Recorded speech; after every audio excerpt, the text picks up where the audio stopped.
Il WWF attacca la legge regionale che lascia discrezionalità alle riserve di caccia per quanto riguarda l'immissione di fagiani, quaglie e starne. Secondo l'associazione ambientalista, la fauna selvatica patrimonio pubblico è gestita da allevatori e cacciatori, mentre interessi privatistici influenzano il legislatore regionale. Per il presidente di Federcaccia, Paolo Viezzi, la normativa è soprattutto una risposta agli allevatori regionali che rischiavano di chiudere l'attività.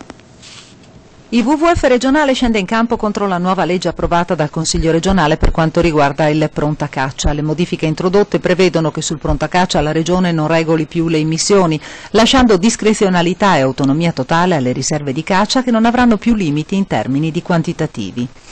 Le immissioni di fagiano, quaglia e starna durante la stagione venatoria destinate all'uso e consumo dei cacciatori comportano l'introduzione di quantità tali di animali da poterli abbattere senza troppa fatica.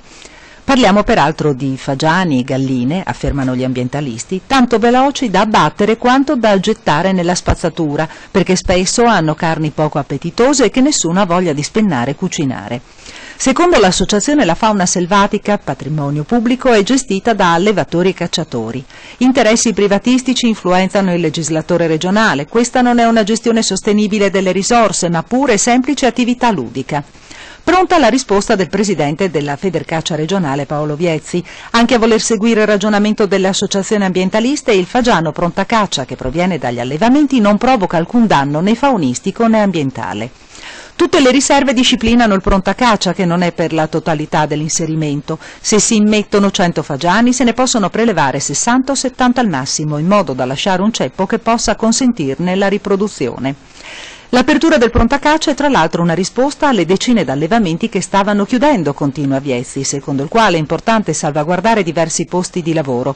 L'apertura della caccia rimane sempre la stessa. Il periodo venatorio va dalla terza settimana di settembre al 31 gennaio. Esisteva già una norma che consentiva alle riserve di destinare una parte del territorio al prontacaccia, ma non è stata mai attuata.